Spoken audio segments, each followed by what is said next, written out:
Hi, I'm DJ TLM, and welcome to Ask the DJ in collaboration with Algorithm. In this video, I want to talk to you about the advantages of using cue points. Now, if you're not familiar with cue points, a cue point is basically a mark in the track that can take you to a specific point of the song. And make no mistake, cue points have been around way before DJ software. And I have an example of that right here. When we had vinyl, we created our own cue points, especially if you were into the battle scene or if you wanted to do a special prepared set where you wanted to go to a specific part of a song real fast. We made cue points on our vinyl by adding stickers.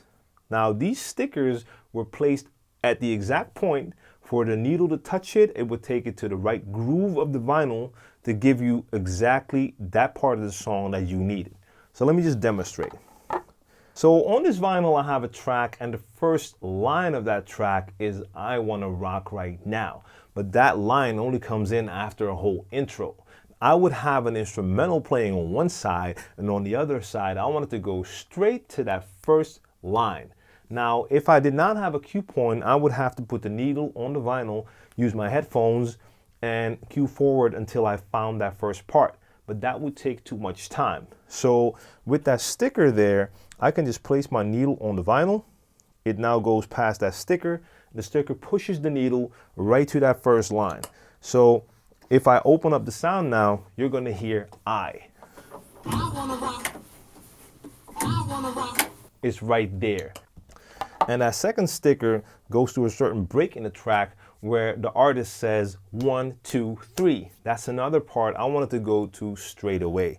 So if I place my needle on the record, right in front of that sticker, it now moves it. I'm going to be straight at 1, 2, 3 right now. 1, 2, 3. Now, of course, those days are long gone, and I don't have to do that when I use my control vinyl, or if I'm playing with a media player or just using my DJ software. I can have cue points in the software. Okay, so let's take this into the digital era. I just showed you how you can do cue points on actual vinyl, but it is a tricky situation. You have to work with stickers that you have to place exactly in the right spot for the needle to pass by it and hit the target. Now, it works, but it took a lot of time, and I'm definitely glad I don't have to do that anymore. Now, in your DJ software, it is a lot easier. So right here, we have DJ Pro 2, and I have a couple of tracks in here that right now currently don't have any cue points. Over here, we have the cue point slots. You have 8 slots, so you can make 8 cue points, 8 markers within the track that you can always go to. Now, for me, the first cue point that I always make is a cue point at the start of a track. So in this case, I can just hit that plus right there, and then I have a cue point. So now when I play the track, I can go back at any time by hitting that cue point.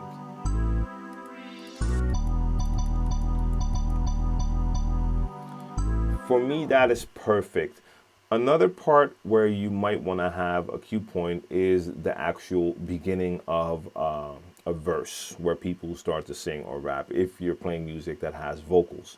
Or in this case, I'm just using instrumentals, but as you can hear, this beat right here is just a melody. This is the intro. There are no drums yet. So when I'm doing a transition, I might use this part for the mix, but maybe I want to use drums.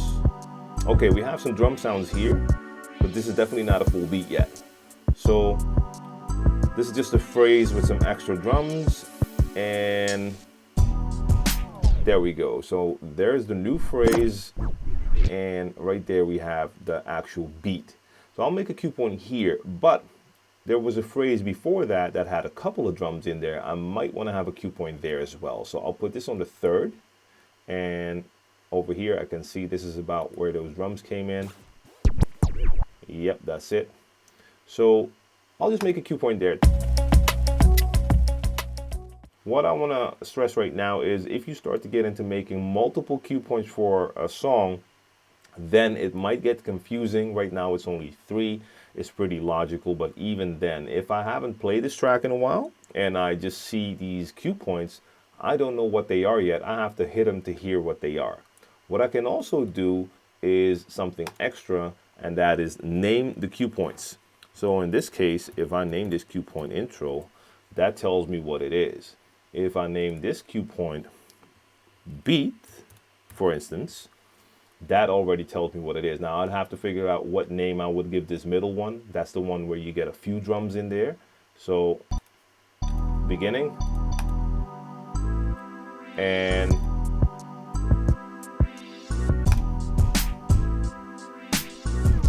those are the three I have. Now, so I'm missing out on this as far as the name, but this already gives me a good idea of what the cue points are. In this case, I know for a fact this beat has a part in there that could be considered the chorus, the hook. It's a part with an extra instrument. If you're practicing or you're new to a certain track, it could be a good idea to have a cue point set right at the beginning of that chorus, because that will tell you this is where I can start my transition. So let's just find that first. There we go. That's what I'm talking about. That's the guitar.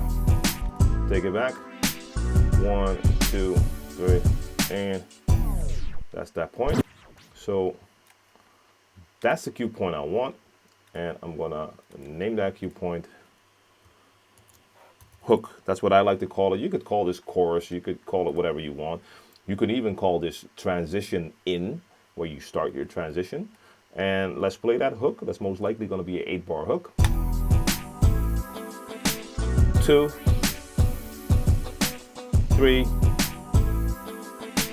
4, 5, 6, 7, 8, 2, 3, 4. Yep, and there it's gone. So as I expected, an 8-bar hook. I'll make a cue point at the end. Now the reason why I'm making that cue point at the end, and I'm going to name this hook end. If you're new to this track, you haven't really used it that much, and you're playing it and you want to make a transition, but you're not sure where your transition point is, if you have these cue points right there and there, those are going to be your indicators, like, okay, here it comes. Start my transition now. So that's where your new track comes in. You can do anything you want right here. You're mixing, you might work something with the EQ, you might do something with the volume. Whatever it is that you do, you need to end your transition at a certain point as well. And in this case, you're gonna get your indicator that tells you where your transition is over, and most likely the new track will start with the vocals. At least for me with hip hop and R&B, you have a lot of these logical structures where you have your 8-bar hooks and 8-bar intros, and then a verse begins. You have to know your music to make that work, but these cue points can really help you out as an indicator. So if you haven't used this track in a while, now you know where your intro is, you know where the beat begins, you know where the hook is and the end of the hook. And you could also do that if it has a certain breakdown in there. You can be as free as you want with this. You can use it for breaks, build-ups, drops, anything, but it is a perfect visual indicator to help you out and work faster. So as you can see, cue points can be pretty useful, and even if you use them in the most basic form, just by having a cue point at that first drum or having a cue point at that break, you can go straight to that point so it can enhance your workflow and make everything a little bit faster, which allows you more free time to be creative with the tracks, EQ, or whatever it is that you want to do. So I hope this info helps you out, and I suggest you start practicing in your DJ software or DJ app right now and have a lot of fun with the cue points. Thanks for watching, and I'll see you next time.